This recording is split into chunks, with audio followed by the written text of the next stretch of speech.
Bonjour.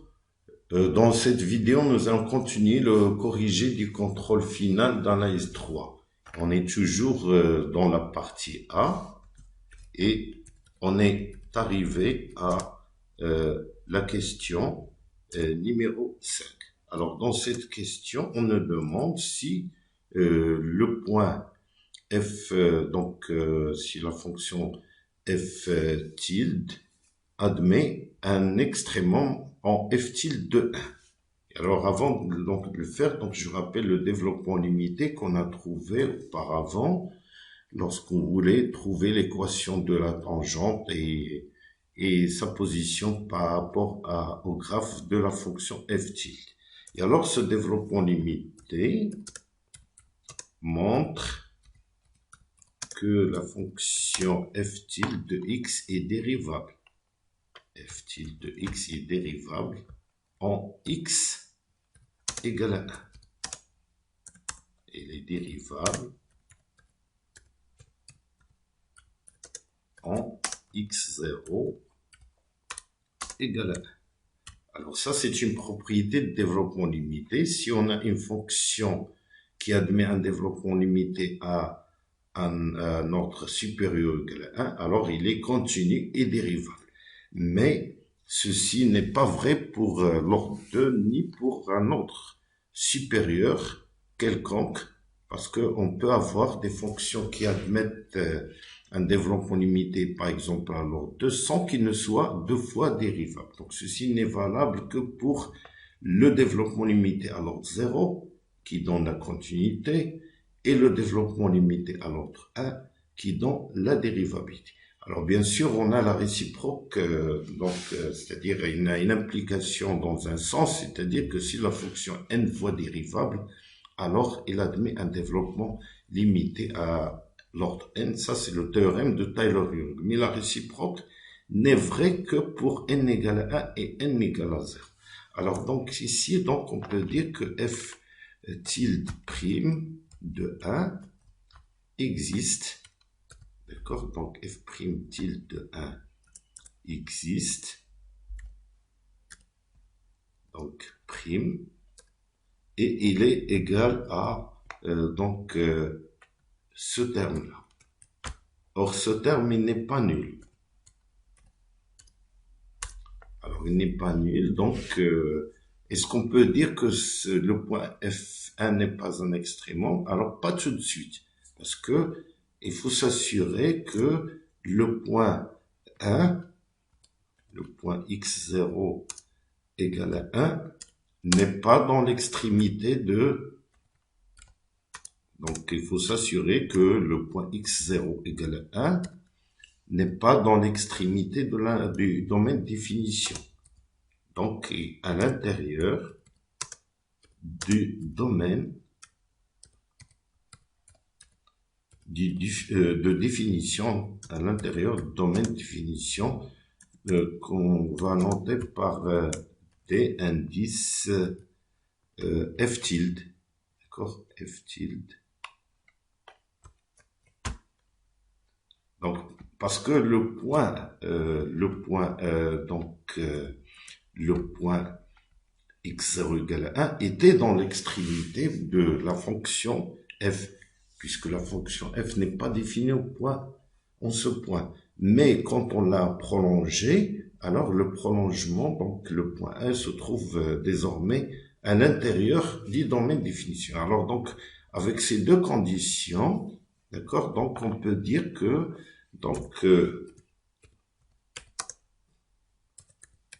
f tilde 1, alors f tilde 1 n'est pas un extrémum.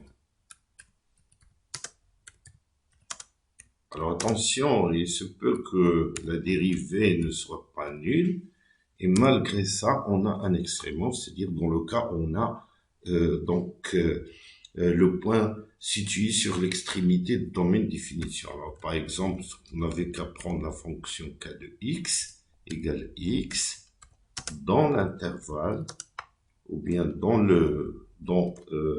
R+. Alors dans R+, Et alors, on voit que on a K de 0 est un minimum, même bien que la fonction, la dérivée de K de X ne s'annule pas en ce point, est un minimum, bien que K' de 0 est différent de 0. Donc, il faut faire attention. Donc, il n'y a pas en général de conditions nécessaires et suffisantes. Donc, ici, puisque le point, comme je viens de le dire, le point A est l'intérieur du domaine df, et puisque la dérivée est non nulle, donc, il n'y a pas d'extrémum en ce point. Alors, dans la question numéro 6, on nous donne la fonction, donc une nouvelle fonction g de x qui est égale à f tilde de x moins alpha x moins 1. Et alors, on nous demande pour quel alpha la fonction g aura un extrémum et plus exactement un maximum en ce point.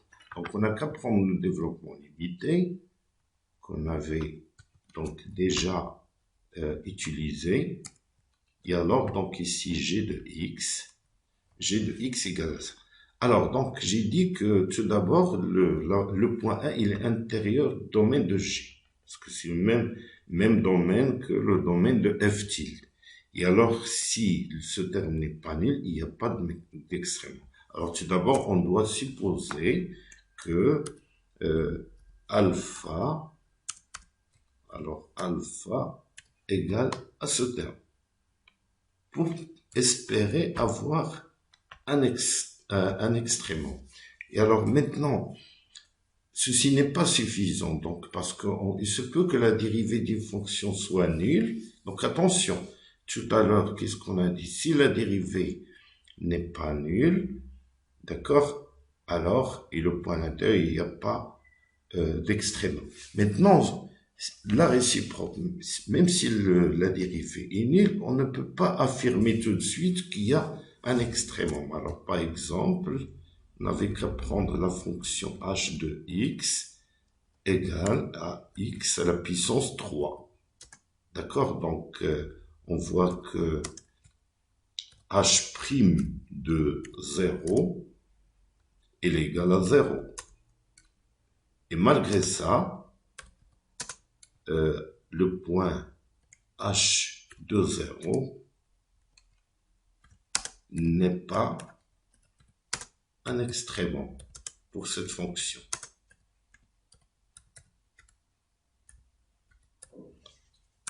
Alors, donc, qu'est-ce qu'il faut vérifier? Il faut donc d'abord utiliser le développement. Alors, ou bien on montre que la dérivée change de signe, c'est-à-dire étudie le sens de variation de la fonction g. Et bien, si on n'arrive pas à le faire, comme dans le cas de cette fonction, on utilise le développement limité. Alors, dans ce cas, on aura g de x égale à ce développement limité duquel on enlève ce terme qui est maintenant égal à 0. Et alors, on en déduit que on a cette équivalence. Et donc, d'après le cours, puisqu'on a ici une puissance paire, alors, donc, ça me donne d'abord, donc, on a un extrémum, d'accord? Parce que la puissance, elle est paire. Et puisque c'est négatif, donc, on a un maximum. Donc, on a un maximum.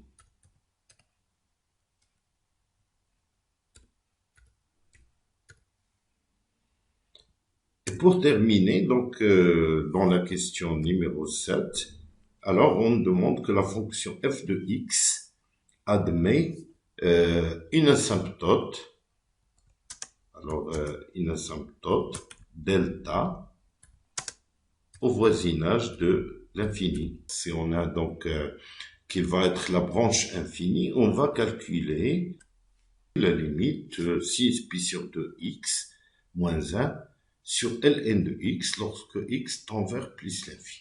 Alors donc on sait que la fonction sinus de pi sur 2x elle est comprise entre moins 1 et 1. Donc ce qui fait que je prends donc la valeur absolue, donc valeur absolue de voilà de ce numérateur. Alors je sais qu'il est inférieur ou égal à valeur absolue de sinus pi sur 2x plus 1. Plus 1, d'accord? C'est-à-dire que j'utilise ici la valeur absolue de a moins b inférieur à valeur absolue de, donc, d'accord? Valeur absolue de a et plus valeur absolue de b. Donc j'utilise ici, et alors que je sais que ceci est inférieur ou égal à, si valeur absolue sinus pi sur 2x est inférieur ou égal à 1. Donc c'est inférieur ou égal à 2. Et bien maintenant, ln de x, la limite de ln, limite de ln de x tend vers plus l'infini, ce qui fait que 1 sur ln de x, et bien sa limite au voisinage de plus l'infini, elle est égale à 0. Et alors, donc, j'aurai donc inférieur ou égal à donc 2 sur valeur absolue de ln de x. Ben, même si ici on peut enlever la valeur absolue, et bien ceci, ça va tendre vers 0. D'accord? Donc, ce qui fait que cette limite, la limite égale à 0. D'accord? Donc, limite. Et par conséquent, donc, le graphe de la fonction, donc f de x, donc ici, c'est pas la peine ici de parler de f tilde parce que on est loin du point 1, donc il suffit de parler de la fonction f, admet une asymptote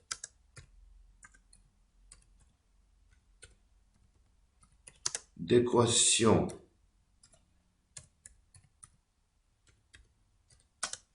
donc c'est une asymptote qui est horizontale, bien sûr, d'accord? Donc horizontale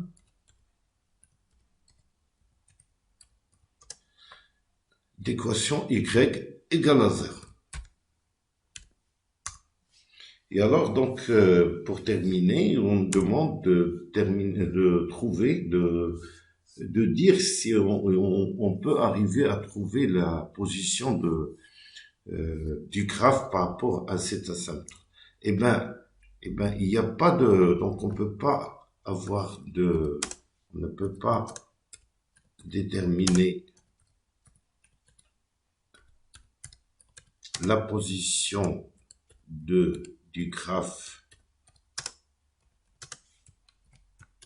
de f relativement à delta parce que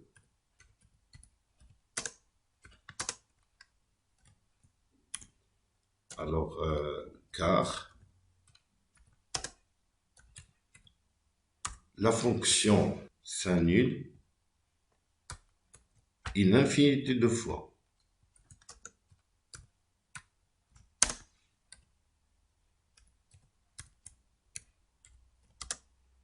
S'annule une infinité de fois dans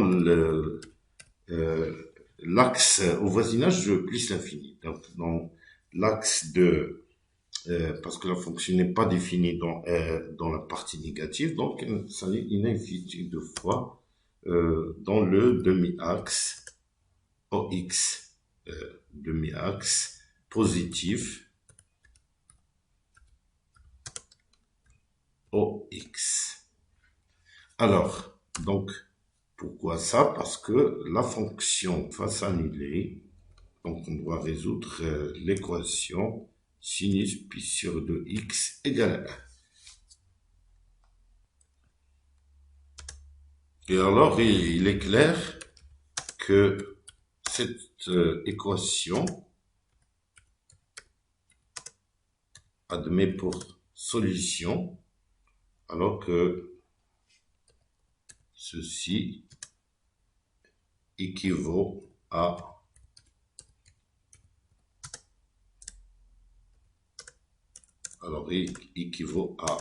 x égale 4k plus 1, avec k appartenant à z. Et nous, on s'intéresse ici uniquement à n, d'accord? Donc k appartenant à n. Donc sinus pi sur 2 de x égale 1, ça veut dire sinus pi sur 2 de x égale sinus de pi sur 2.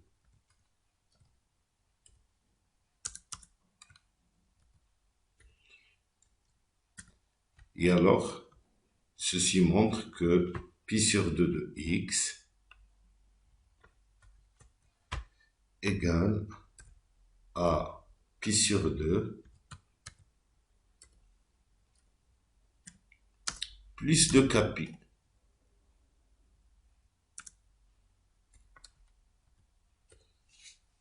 Donc, ceci montre que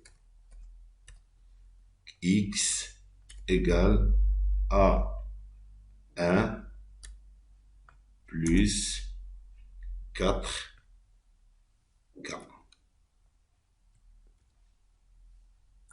égale 1 plus 4k.